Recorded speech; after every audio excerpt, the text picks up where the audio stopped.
Hello and welcome to another episode of ForgeTalks, and boy oh boy do I have an exciting one in store for you today. Now, in last week's episode with Pete Angstad, I promised we would have a dedicated episode all about ForgeRock Go. Now, I did lie, because actually we're going to have 2 episodes on ForgeRock Go. That's right, and I'm joined in these episodes by my good friends Ben Goodman and Frank Gasparovic in the technology partner team. Welcome, guys. How are you doing? Doing excellent. Thanks, Fraser. Wonderful, Fraser. Great to be here. Good. So a little bit of background. ForgeRock has offered passwordless authentication for a little while now, but we recently added usernameless authentication, right? Correct. Presumably, ForgeRock passwordless and usernameless authentication was not considered to be a catchy enough name, which is why we've gone with ForgeRock Go instead. Hey, we employ marketing for a reason, you know? Yeah, exactly. We're worth every penny.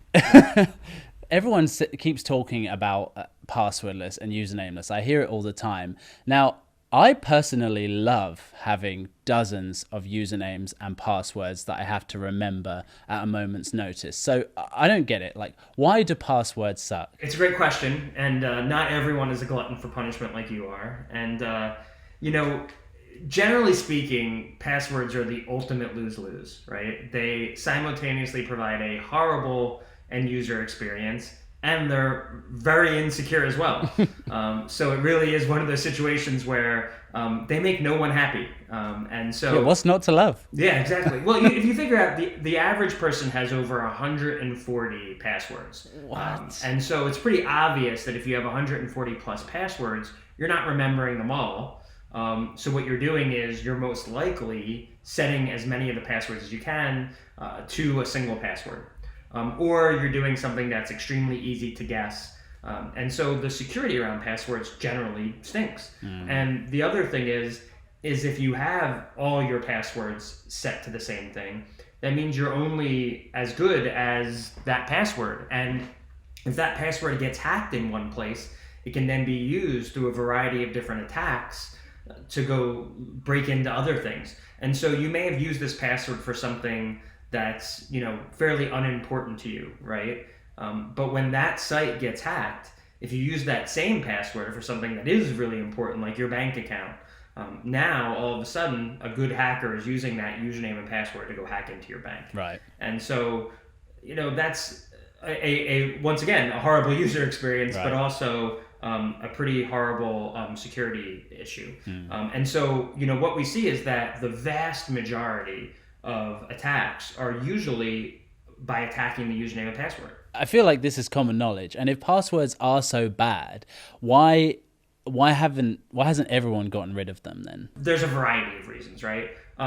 Part of it is that usernames and passwords are embedded in a lot of legacy systems. So there are a lot of applications and services that are out there that, quite frankly, only support username and password. Right. But there's actually a bigger thing, which is, for a long time, what was the alternative, right? What were you going to use if you didn't use a username and password? For a long time, that alternative just didn't exist. But then something big happened, and that was smartphones became ubiquitous. And not only that, smartphones with embedded biometric sensors became ubiquitous.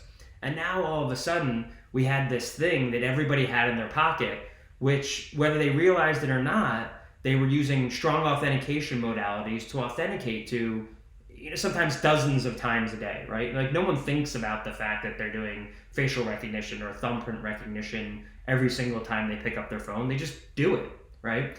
And so that, had a dual effect of A, making a password alternative ubiquitous, and B, really desensitizing people to a lot of the concerns they've had in the past about using biometrics. Sure. And so those are 2 key pieces. And then a third thing that became really important was a standard that we could use to implement passwordless authentication. And so that started to become available as well. And so those things were inhibitors to the adoption of passwordless.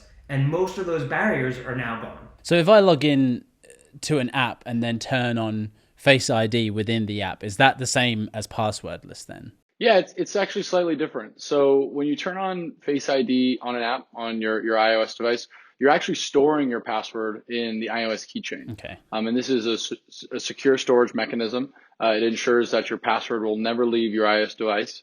It's got some additional security features as well. Your device must be unlocked for the password to be accessible. Only a device with a passcode set on it can allow this password to be unlocked. But if you look at the result, the password actually still is sent on the wire to the application Right. every time you try to log in. That's a really important point, right? Because if we talk about the fact that passwords are this number one vector for hackers to attack, when you're doing it the way Frank just described, you haven't actually eliminated the password. So the password's still there to be attacked, right? So it's not passwordless. It's a passwordless experience to a certain degree for the end user. Exactly. But you haven't really fixed this security hole, if you will. Okay, and so what is ForgeRock doing to fix this problem then? Well, we've come up with a variety of different options, and we've kind of tried to layer them in. The first one I think that's really important is ForgeRock inherently now, out of the box, offers support for the WebAuthN standard, which is, I would say it's beyond an emerging standard. It's really a very widely adopted standard now, which leverages FIDO-based authentication to do a passwordless authentication. So that was kind of earlier when I was talking about the fact that you needed some type of alternative to username and password, but you also need a way of securely kind of transmitting that alternative, if you will, to the system that's going to consume it. And WebAuthN gives us that option. We also have the capability to use a push authenticator that can leverage things like Face ID or Touch ID for a second strong factor of authentication. And finally, we've built, and really one of the things that differentiates us the most is we've built up this huge network of technology partners that have really robust multi-factor, strong authentication, passwordless options that can be integrated through our intelligent access capability.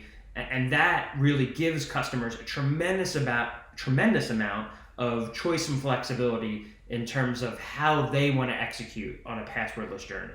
And so for anyone who doesn't know, obviously I know, but for anyone who doesn't, would you mind just telling us what is WebAuthN and how does it work? Yeah. So WebAuthN is a standard. It was developed by the W3C organization, and it's a web API that makes it really easy for any web service to integrate these strong authentication options into their applications. Of course. It supports types of authenticators like Touch ID on the Mac, Windows Hello for Windows, and it also allows you to use external keys like a YubiKey that I have here. It's also supported across all the leading browsers and platforms, so things like Chrome, Edge, Safari on my iOS device. It all supports WebAuthN, and it's a consistent passwordless user experience regardless of the app or service being accessed. Great. I wasn't told we were allowed to have props. Yeah, that was a nice use of prop. You don't get extra points for bringing that along, though. I'm sorry, Frank. So what is ForgeRock Go then? Tell us. ForgeRock Go, to your earlier point, is a much more elegant way of saying, ForgeRock's implementation of the WebAuthN standard. So ForgeRock Go is our trade name for our implementation of WebAuthN that, in addition to addressing passwordless use cases, also now can do usernameless experiences as well. And that's a really awesome user experience. Sure. And we're doing it all by leveraging a standard. We're actually taking advantage of a capability called resident keys, which allows us to store what is effectively their user ID on their authenticator. And so when the user uses that authenticator to authenticate against an application or a service, we recognize that and we don't prompt the user to re-enter in their username. And so now it can be a really, really smooth experience for that end user to get access to the services they want. And we're doing it in a way which is still continues to be highly secure and is multi-factor. Nice.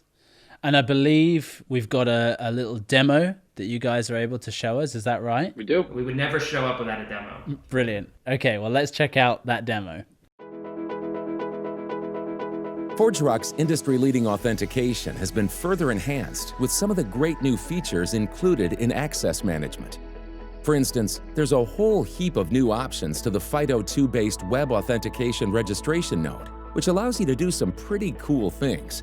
For example, we can actually pull the device information into the tree infrastructure and use this to make some smart decisions, like deciding that you only want to support devices that use ultra-secure trusted platform modules for authentication and not accept weaker types of key storage. Another cool new feature is that if the device supports it, you can store the username on the device as well. So instead of just using passwordless authentication, you can actually do usernameless authentication too. Let's see how that works. So here we've got two trees. The first is called usernameless reg, which is simply going to do the normal kind of web authentication registration. But now we can also store the username on the device using this particular attribute here. The second is the usernameless tree here, which doesn't ask for any kind of username or password. It's simply going to jump straight in and do a web authentication flow. In this instance, we want to pull the username from the device.